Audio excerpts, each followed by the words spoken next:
The ocean is so bizarre in and of itself. There's just so many weird creatures in the ocean. Robert Kensington hit the water at 2 p.m. with a perfect safety record, but he came out as a broken man. At the bottom of the Poseidon rig, the ocean went dead silent and an impossible light appeared from the abyss. This creature wasn't just watching, it was projecting nightmares into his head. Whoa, this is so weird. Look Oh at my God. They're so strange. Such a strange animal. Basically, Robert realized he wasn't the one doing the hunting. Something from the deep was harvesting the crew, and he was the only one who saw it coming. The truth about what lives beneath Sector 7 will haunt your dreams forever. Void of the Abyss.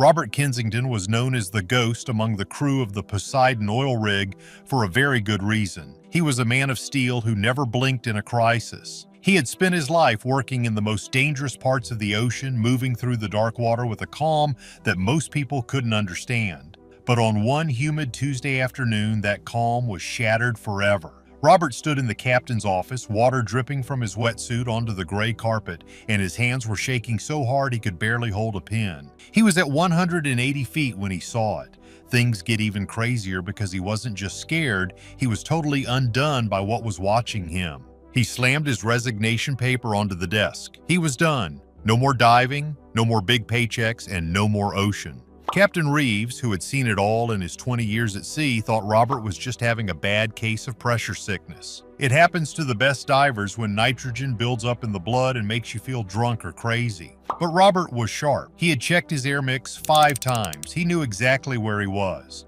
The problem wasn't his brain, the problem was the thing in the water. To understand why a man like Robert would walk away from everything, we have to look at the dive itself. It was supposed to be a simple job at Sector 7.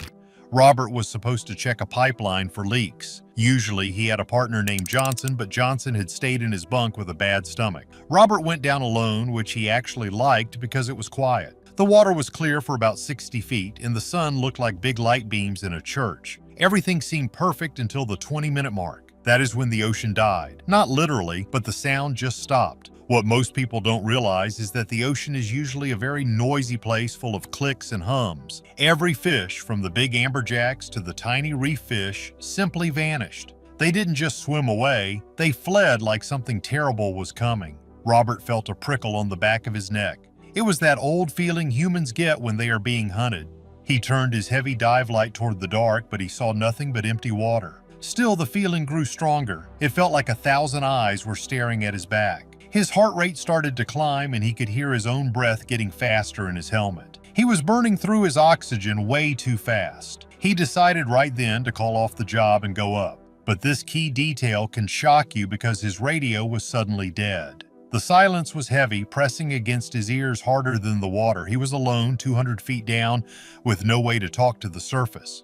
And that is when the light appeared. It didn't come from the sun above. It came from the deep, dark trench right under the pipeline. A soft, pulsing blue light began to glow. It wasn't like a fish or a glow stick. It was a rhythmic pulse that felt like the ocean was breathing. Robert watched, frozen in place, as the light started to rise toward him. It was moving fast, way too fast for anything that large. But what was actually hiding in the shadows was much worse than a shark.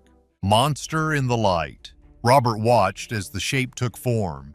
It was about 20 feet across and looked like nothing ever seen by science. He told the captain it was geometric. It had sharp angles and flat planes that shifted and turned like a puzzle. It looked like a machine, but it moved like it was alive.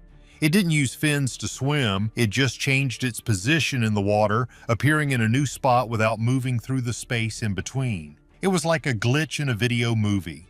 The creature stopped just 30 feet below him and hung there, defying the heavy currents. So here is the deal, the creature didn't have eyes like a normal animal. Instead of eyes, it had a smooth, shiny surface that seemed to drink in the light. And Robert felt it. He didn't just see the creature, he felt it inside his head. It was like a massive download of information hitting his brain all at once. He saw images of the rig from below. He saw the faces of his friends on the crew, but he saw them through the eyes of the creature. This thing had been watching them for a long time. It wasn't a random meeting. It had been waiting for Robert to be alone. Everyone's obsessed with sharks, but an intelligent monster is a whole different level of terror. The creature began to project more images.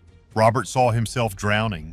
He saw himself walking into the dark water without his gear. It was a siren song, but it wasn't made of sound. It was made of light and pictures.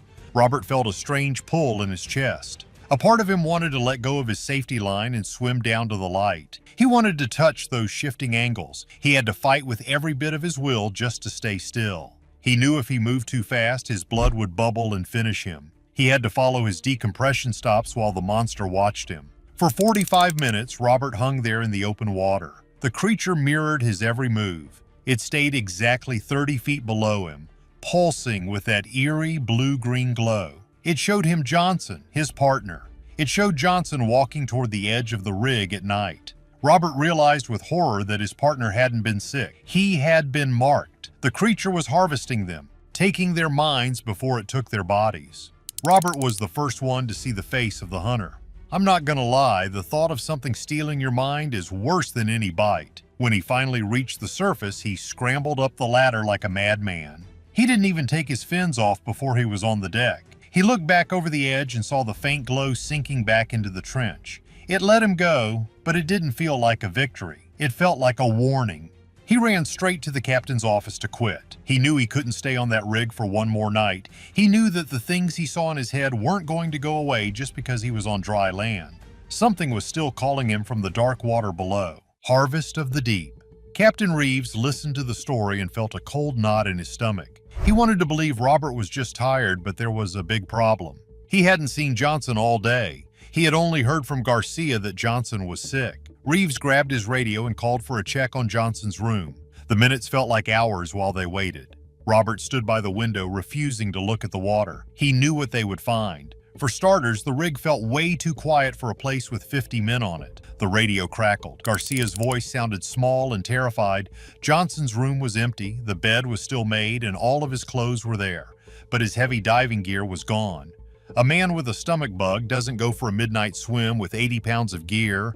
A man doesn't just disappear off a steel rig in the middle of the ocean. Reeves realized then that another man, Peters, had gone missing 3 days ago. They thought he had taken a boat home for a family emergency, but when they called the mainland, there was no record of him ever arriving. The truth was right in front of them. The creature was picking them off. It used the dreams and the pulsing light to trick their brains. It would call to them at night and they would walk into the ocean in a trance. They were being taken down to the trench to become part of that glowing geometry. Robert had survived only because his fear was stronger than the creature's pull. But Johnson and Peters were already gone. They were probably down there right now, changed into something else. Hands down, this was the biggest cover-up the company ever tried to pull. Reeves didn't waste any time. He ordered Robert to get on the next helicopter out of there. He didn't want any more men near the water. As Robert walked to the helipad, he looked down through the metal floor. Far below, in the churning black waves, he saw it again. The blue pulse. It was rising. It wasn't staying in the trench anymore. It was coming up to the surface to see him off. Robert didn't look back.